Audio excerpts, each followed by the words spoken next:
मैं अणिमा आदि सिद्धिमयी किरणों से आवृत भवानी का ध्यान करता हूँ। उनके शरीर का रंग लाल है, नेत्रों में करुणा लहरा रही है तथा हाथों में पाश, अंकुश, बाण और धनुष शोभा पाते हैं। ऋषि कहते हैं, चंड और मुंड नामक दैत्यों के मारे जाने तथा बहुत सी सेना का संहार होने पर दैत्यों के राजा प्रतापी शुंभ के मन में बड़ा क्रोध हुआ और उसने दैत्यों की संपूर्ण सेना को युद्ध के लिए कूच करने की आज्ञा दी। वह बोला, आज उदायुध नाम के 86 दैत्य सेनापति अपनी सेनाओं के साथ युद्ध के लिए प्रस्थान करें। कंबू नाम वाले दैत्यों के 84 सेनानायक अपनी वाहिनी से घिरे हुए यात्रा करें। 50 कोटि वीर कुल के और 100 धौम्र कुल के असुर सेनापति मेरी आज्ञा से सेना सहित कूच करें। कालक, दोहार्द, मौर्य और काल के असुर भी युद्ध के लिए तैयार हो मेरी आज्ञा से तुरंत प्रस्थान करें। भयानक शासन करने वाला असुरराज शुंभ इस प्रकार आज्ञा दे सहस्त्रों बड़ी बड़ी सेनाओं के साथ युद्ध के लिए प्रस्थित हुआ। उसकी अत्यंत भयंकर सेना आती देख चंडिका ने अपने धनुष की टंकार से पृथ्वी और आकाश के बीच का भाग गुंजा दिया। राजन, तदंतर देवी के सिंह ने भी बड़े जोर जोर से दहाड़ना आरंभ किया। फिर अंबिका ने घंटे के शब्द से उस ध्वनि को और भी बढ़ा दिया।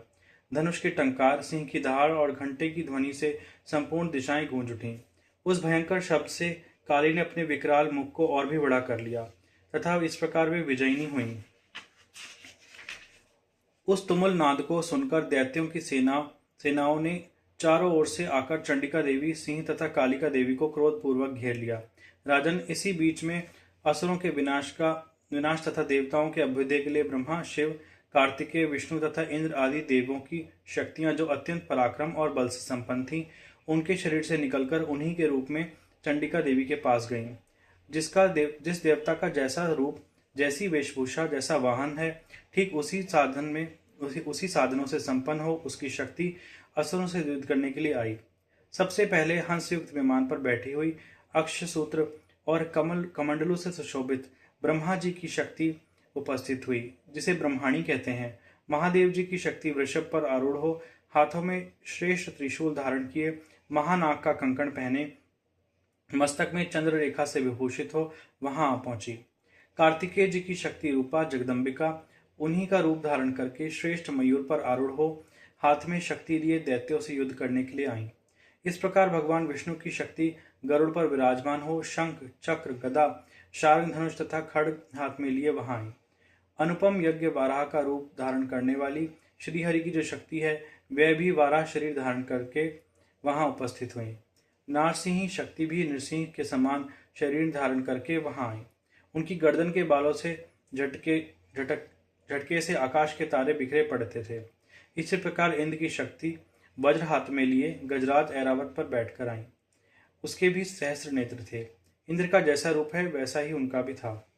तदंतर उस देव शक्तियों से घिरे हुए महादेव जी ने चंडिका से कहा, मेरी प्रसन्नता के लिए तुम शीघ्र ही असुरों का संहार करो। तब देवी ने के शरीर से अत्यंत भयानक और परम उग्र चंडिका शक्ति प्रकट हुई, जो सैकड़ों गीदड़ियों की भांति आवाज करने वाली थी। उस अपराजिता देवी ने धूमिल जटा वाले महादेव जी से कहा, आप शिव निशुंभ के पास दूत बनकर जाइए और उन अत्यंत गर्वीले दानव शुंभ एवं निशुंभ दोनों से कहिए, साथ ही उनके अतिरिक्त भी जो दानव युद्ध के लिए हों वो उपस्थित हों, उनको भी यह संदेश दीजिए, दैत्यों, यदि तुम जीवित रहना चाहते हो तो पाताल लोक को लौट जाओ। इंद्र को त्रिलोकी राज्य मिल जाए और देवता यज्ञ भोग का भोग करें। यदि बल के घमंड में आकर तुम युद्ध की अभिलाषा रखते हो तो आओ, मेरी शिवाएं योगिनियां तुम्हारे कच्चे मांस से तृप्त हों। चूंकि उस देवी ने भगवान शिव को दूत के कार्य में नियुक्त किया था, इसलिए वह शिवद्युति नाम से संसार में विख्यात हुई। वे महादैत्य भी भगवान शिव के मुंह से देवी के वचन सुनकर क्रोध में भर गए और कात्यायनी विराजमान थी उस ओर बढ़े। तदंतर वे दैत्य अमर्ष में भरकर पहले ही देवी के ऊपर बाण, शक्ति और रिष्टि आदि शस्त्रों की वृष्टि करने लगे। तब देवी ने भी खेल खेल में ही धनुष के टंकार और उससे छोड़े हुए बड़े बड़े बाणों द्वारा दैत्यों के चलाए हुए बाण, शूल, शक्ति और फरसों को काट डाला। फिर काली उनके आगे होकर शत्रुओं को शूल के प्रहार से विदीन करने लगी और खड़वांग से अब उनका कचूमर निकालती हुई रणभूमि में विचरने लगी। ब्रह्माणी भी जिस जिस ओर दौड़ती उसी ओर अपना कमंडलों का जल छिड़ककर शत्रुओं के ओज और पराक्रम को नष्ट कर देती। महेश्वरी ने त्रिशूल से तथा वैष्णवी ने चक्र से और अत्यंत क्रोध में भरी हुई कुमार कार्तिकेय की शक्ति ने शक्ति से दैत्यों का संहार आरंभ किया। इंद्र शक्ति के वज्र प्रहार से विदीर्ण हो सैकड़ों दैत्य दानव रक्त की धारा बहाते हुए पृथ्वी पर गिर गए। वाराही शक्ति ने कितनों को अपनी थूथन की मार से नष्ट कर दिया। दानों के अग्रभाग से कितनों की छाती छेद डाली तथा कितने ही दैत्य उसके चक्र की चोट से विदीर्ण होकर गिर पड़े। नारसिंही भी दूसरे दूसरे महादैत्यों को अपने नखों से विदीर्ण करके खाती और सिंहनाद से दिशाओं एवं आकाश को गुंजाती हुई युद्ध क्षेत्र में विचरने लगी। कितने ही असुर शिवदूती के प्रचंड अट्टहास से अत्यंत भयभीत हो पृथ्वी पर गिर पड़े और गिरने पर उन्हें शिवदूती ने उस समय अपना ग्रास बना लिया। इस प्रकार क्रोध में भरे हुए मातृगणों को नाना प्रकार के उपायों से बड़े बड़े असुरों का मर्दन करते देख दैत्य सैनिक भाग खड़े हुए। मातृगणों से पीड़ित दैत्यों को युद्ध से भागते हुए देख रक्तबीज नामक महादैत्य क्रोध में भरकर युद्ध करने के लिए आया। उसके शरीर से जब रक्त की बूंद पृथ्वी पर गिरती तब उसी के समान शक्तिशाली एक दूसरा महादैत्य पृथ्वी पर पैदा हो जाता। महासुर रक्तबीज हाथ में गदा लेकर इंद्र शक्ति के साथ युद्ध करने लगा। तब ऐन्द्री ने अपने वज्र से रक्तबीज को मारा। वज्र से घायल होने पर उसके शरीर से बहुत सा रक्त चूने लगा और उससे उसी के समान तथा पराक्रम वाले योद्धा उत्पन्न होने लगे। उसके शरीर से रक्त की जितनी बूंदें गिरी उतने ही पुरुष उत्पन्न हो गए। वे सब रक्तबीज के समान वीरवान, बलवान तथा पराक्रमी थे। वे रक्त से उत्पन्न होने वाले पुरुष भी अत्यंत भयंकर अस्त्र शस्त्रों का प्रहार करते हुए मातृगणों के साथ घोर युद्ध करने लगे। पुनः वज्र के प्रहार से जब उसका मस्तक घायल हुआ तब रक्त बहने लगा और उससे हजारों पुरुष उत्पन्न हो गए। वैष्णवी ने युद्ध में रक्तबीज पर चक्र का प्रहार किया तथा ऐन्द्री ने उस दैत्य सेनापति को गदा से चोट पहुंचाई। वैष्णवी के चक्र से घायल होने पर उसके शरीर से जो रक्त बहा और उससे जो उसकी बराबर आकार वाले सहस्त्रों महादैत्य प्रकट हुए, उनके द्वारा संपूर्ण जगत व्याप्त हो गया। कौमारी ने शक्ति से, वाराही ने खड्ग से और माहेश्वरी ने त्रिशूल से महादैत्य रक्तबीज को घायल किया। क्रोध में भरे हुए उस महादैत्य रक्तबीज ने भी गदा से सभी मातृ शक्तियों पर पृथक पृथक प्रहार किए। शक्ति और शूल आदि से अनेक बार घायल होने पर जो उसके शरीर से रक्त की धारा पृथ्वी पर गिरी, उससे भी निश्चय ही सैकड़ों असुर उत्पन्न हुए। इस प्रकार उस महादैत्य के रक्त से प्रकट हुए असुरों द्वारा संपूर्ण जगत व्याप्त हो गया। इससे उन देवताओं को बड़ा भय हुआ।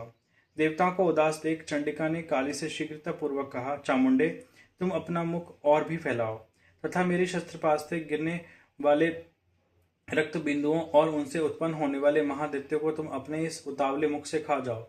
इस प्रकार रक्त से उत्पन्न होने वाले महादैत्यों का भक्षण करते हुए तुम रण में विचरती रहो। ऐसा करने से उस दैत्य का सारा रक्त क्षीण हो जाने पर वह स्वयं ही नष्ट हो जाएगा। उन भयंकर दैत्यों को जब तुम खा जाओगी तो दूसरे नए दैत्य उत्पन्न नहीं हो सकेंगे। काली से यो कहकर चंडिका देवी ने शूल से रक्त बीज को मारा और काली ने अपने मुंह में उस रक्त को ले लिया। तब उसने वहां चंडिका पर गदा से प्रहार किया, किंतु उस गदापात ने देवी के को तनिक भी वेदना नहीं पहुंचाई। रक्तबीज के घायल शरीर से बहुत सा रक्त गिरा, किंतु जो ही वह गिरा त्यों ही चामुंडा ने उसे अपने मुख में ले लिया। रक्त गिरने से कालिका के मुख में जो महादैत्य उत्पन्न हुए, उन्होंने वह चट कर गई और रक्तबीज का रक्त भी पी लिया। तदंतर देवी ने रक्तबीज को, जिसका रक्त चामुंडा ने पी लिया था, वज्र, बाण, खड्ग और वृष्टि आदि से मार डाला। राजन, इस प्रकार शस्त्रों के समुदाय से आहत हो एवं रक्तहीन हुआ महादैत्य रक्तबीज पृथ्वी पर गिर पड़ा। नरेश्वर, उससे देवताओं को अनुपम हर्ष की प्राप्ति हुई और मातृकण उन असुरों के रक्तपान के मध्य से उद्धत सा होकर नृत्य करने लगा। इस प्रकार श्री मार्कंडेय पुराण में सावर्णिक मनवंतर की कथा के अंतर्गत देवी महात्म्य में रक्तबीज वध नामक 8वां अध्याय पूरा हुआ।